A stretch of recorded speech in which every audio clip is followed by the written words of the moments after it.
कक्षा 10 पद्यखंड पाठ 4 मनुष्यता।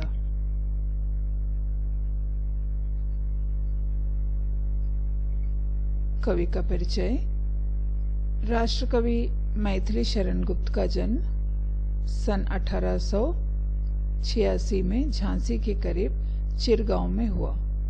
इन्होंने घर पर ही संस्कृत, बांग्ला, मराठी और अंग्रेजी आदि विषयों की शिक्षा ली। मैथिली शरण गुप्त जी एक राम भक्त कवि थे, जिन्होंने अपनी कविताओं के माध्यम से भारतीय जीवन को प्रस्तुत करने का प्रयास किया। मैथिली शरण गुप्त जी ने अपनी कविताओं द्वारा कड़ी बोली को एक काव्य भाषा के रूप में निर्मित करने का अथक प्रयास किया है। हिंदी कविता के इतिहास में यह गुप्त जी का सबसे बड़ा योगदान है। उनके काव्य में राष्ट्रीय चेतना, धार्मिक भावना और मानवीय उत्थान का भाव दिखाई देता है। वे भारतीय संस्कृति एवं इतिहास के परम भक्त थे। इसी कारण उनकी सभी रचनाएं राष्ट्रीय विचारधारा से ओतप्रोत हैं। साकेत, यशोधरा, जयद्रथवध आदि मैथिली शरण गुप्त जी की प्रमुख कृतियां हैं। भारत भारती के लिए मैथिली शरण गुप्त जी को महात्मा गांधी ने राष्ट्र कवि की पदवी दी और सन 1954 में भारत सरकार ने इन्हें पद्म भूषण से सम्मानित किया। मनुष्यता कविता। विचार लो कि मतर्य हो, न मृत्यु से डरो कभी, मरो परंतु यो मरो कि याद जो करें सभी। हुई न यो सुमृत्यु तो वृथा मरे वृथा जिए, मरा नहीं वही कि जो जिया न आपके लिए।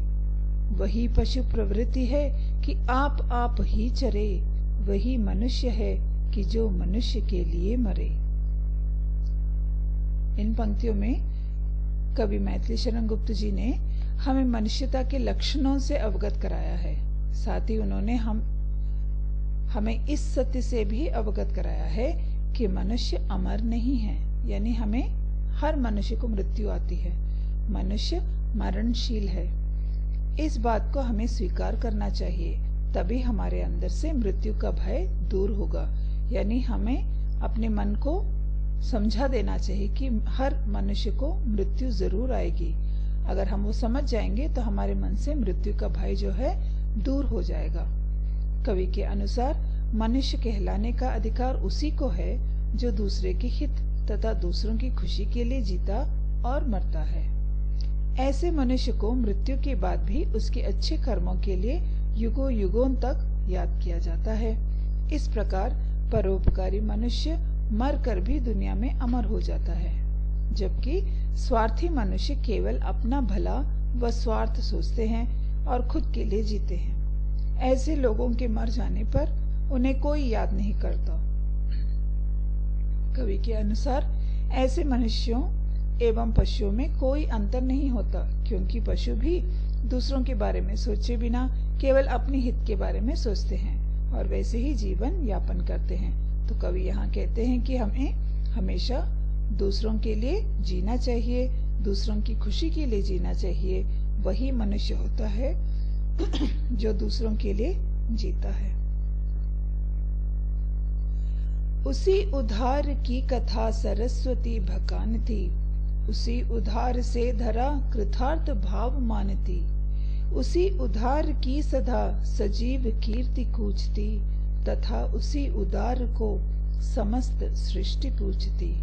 अखंड आत्म भाव जो असीम विश्व में भरे, वही मनुष्य है कि जो मनुष्य के लिए मरे। यहाँ पे कवि कहते हैं, कवि ने दानी एवं उदार व्यक्ति का गुणगान किया है।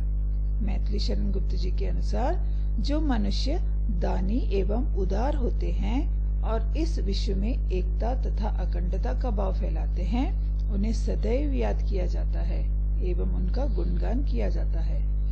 ऐसे व्यक्तियों के नाम इतिहास की पुस्तकों में स्वर्णिम अक्षरों से लिखे जाते हैं। स्वयं सरस्वती माता उनकी कीर्ति का बखान करती है एवं धरती खुद उनकी उदारता का ऋण मानती है। सारा संसार ऐसे उदार, परोपकारी और दानी मनुष्य की पूजा करता है। ऐसे मनुष्य ही विश्व में आत्मीयता का भाव भरते हैं। अंत में कवि कहते हैं कि सच्चे अर्थों में मनुष्य वही है जो हमेशा दूसरे मनुष्य का भला सोचता है और उसके भले के लिए मर भी सकता है। शुद्धार्थ रति देव ने दिया करस्त थाल भी, तथा दतीची ने दिया परार्थ अस्ति जाल भी। उशीनर क्षितीश ने सुमांस दान भी किया, सहर्ष वीर कर्ण ने शरीर चर्म भी दिया। अनित्य देह के लिए अनादि जीव क्या डरे, वही मनुष्य है कि जो मनुष्य के लिए मरे। यहाँ देखिए कवि ने बहुत सुंदर उदाहरण दिया है परोपकार का। कवि ने पौराणिक कथाओं का उदाहरण देते हुए हमें ये बताया है कि ऐसे बहुत से किस्से हैं जिनमें हमें दानी व्यक्तियों का गुणगान मिलता है। इन पंक्तियों में मैथिली शरण गुप्त जी ने हमें कई उदाहरण दिए हैं। जैसे भूख से व्याकुल रंती देव ने अपने हाथ में खाने की थाली भी दीन को दे दी थी। यानी रंती देव राजा जो थे वो ये चाहते थे कि उनके राज्य में कोई भी भूखा न रहे, कोई भी किसी के लिए भी तड़पे नहीं। तो रंती देव राजा जो हैं वो हमेशा अपना सारा पैसा, अपने घर बार सब कुछ दान में देता था, खाना सब कुछ। तो आखिर में उनके राज्य में सब खत्म हो गया, उनका जो संपत्ति था सब खत्म होने लगा।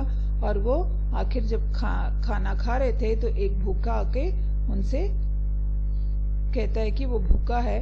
जब उन्होंने उस भूखे को देखा तो रंती देव ने अपने खाने की थाली को भी उस दीन को दे दी, अपनी परवाह किए बिना।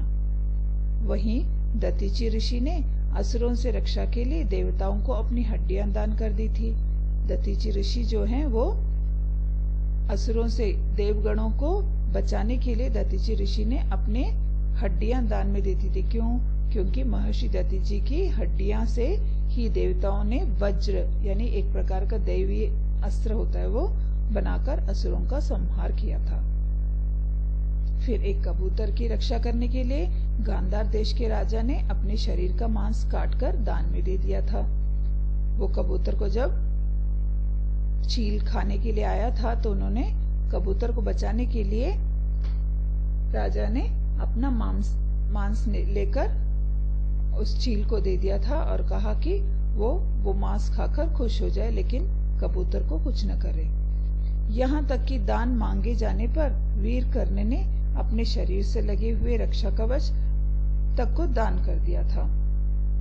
कर्ण के बारे में आप जानते होंगे, उनका रक्षा कवच था, जो कवच और कुंडल होता है उनका रक्षा था, वो भी उन्होंने दान कर दी थी अपने प्राण की परवाह किए बिना। इसलिए कवि कहते हैं कि आत्मा तो अमर है, फिर दूसरों की भलाई के लिए शरीर को जोखिम में डालने से क्या डरना।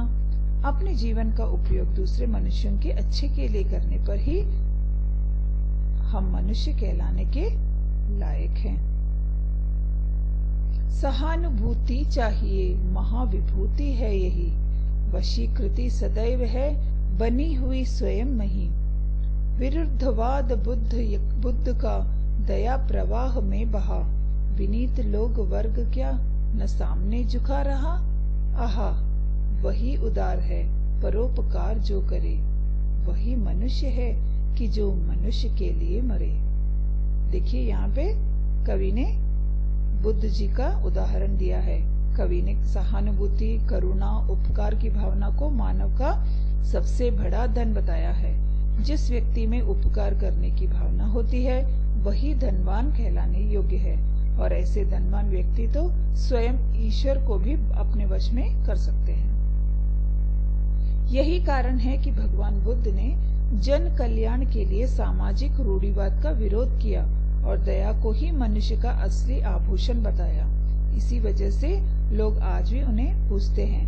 पहले जब बुद्ध ने अपने परिवार को छोड़ के वो चले गए थे कि दुनिया में जो दुख है दूसरों के दुख को जानने के लिए, जब वो अपने परिवार को छोड़ के चले गए थे, सबने उनका विरोध किया था, लेकिन वो अपने कदम को पीछे नहीं हटाया।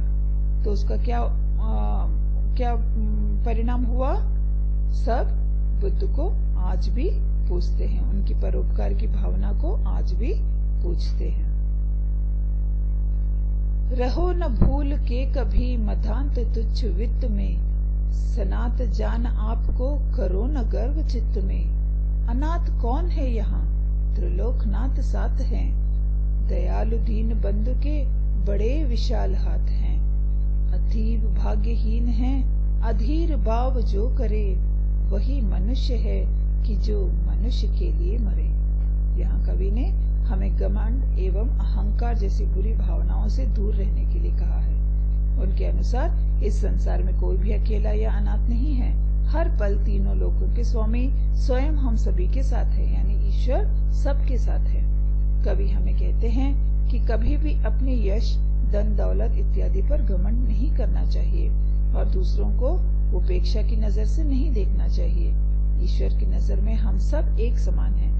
आगे कवि उन व्यक्तियों को अत्यंत भाग्यहीन मानते हैं जो संसार की चिंता में व्याकुल है और जिन्हें ईश्वर की उपस्थिति का जरा भी ज्ञान नहीं है। अनंत अंतरिक्ष में अनंत देव हैं खड़े, समक्ष ही सुबाहु जो बड़ा रहे बड़े बड़े। परस्परावलंब से उठो तथा बढ़ो सभी, अभी अमर्त्य अंक में अपंग हो चढ़ो सभी। रहो न यूं कि एक से न काम और का सरे, वही मनुष्य है कि जो मनुष्य के लिए मरे। कवि हमें एक दूसरे की सहायता करते हुए उद्धार के रास्ते पर चलने का संदेश दे रहे हैं। उनके अनुसार मृत्यु के बाद देवतागण स्वयं अपने हाथ फैलाए परोपकारी एवं दयालु मनुष्यों का स्वागत करेंगे। वे चाहते हैं कि उद्धार पाने में मनुष्य परस्पर एक दूसरे की सहायता करे। इस प्रकार कवि हमें एक दूसरे का कल्याण करने का मार्ग बता रहे हैं। उनके अनुसार ऐसा मनुष्य मनुष्य कहलाने के लायक ही नहीं है जो जरूरत पड़ने पर दूसरे मनुष्य की सहायता न कर सके। मनुष्य मात्र बंधु है, यही बड़ा विवेक है। पुराण पुरुष स्वयंभू पिता प्रसिद्ध एक है। फलानुसार कर्म के अवश्य बाह्य भेद हैं, परंतु अंतरैक्य में प्रमाणभूत वेद हैं। अनर्थ है कि बंधु ही न बंधु की व्यथा हरे, वही मनुष्य है कि जो मनुष्य के लिए मरे। कवि ने कहा है कि सबसे बड़ी समझदारी इस बात को समझने में है कि सभी मनुष्य भाई बंधु हैं। उन्होंने कहा है कि सिर्फ बाहर से ही हमारे रंग रूप में अंतर है। लोग कर्म के अनुसार एक दूसरे को अलग अलग समझने की भूल करते हैं, लेकिन सभी की आत्मा में एक ही परमात्मा का निवास है।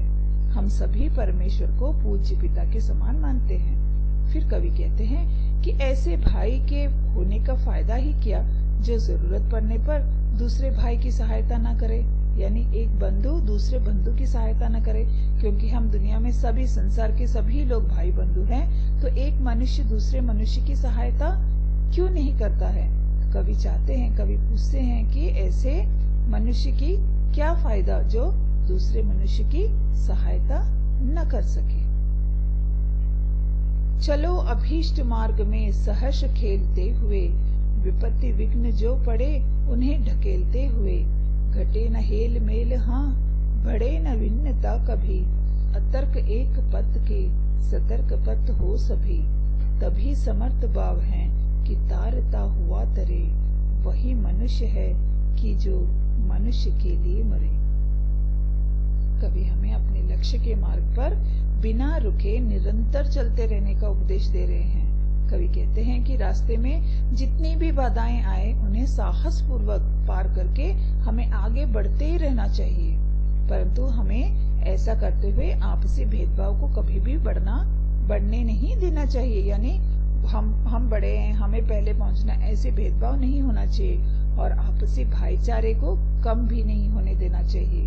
हमारी सामर्थ्यता तभी सिद्ध होगी जब हम अपने साथ साथ दूसरों का भी भला करेंगे। ऐसा करने पर ही हम सही मायनों में मनुष्य कहलाने के लायक है। यानी हम ऊपर उठ रहे हैं तो हम दूसरों को भी हमारे साथ ऊपर उठाए, दूसरों को नीचे दबाकर हमें ऊपर नहीं उठना चाहिए। इस प्रकार हमें कवि ने परोपकार एवं भाईचारे के भावों को मन में रखकर हंसी खुशी जीवन जीने का संदेश दिया है। धन्यवाद।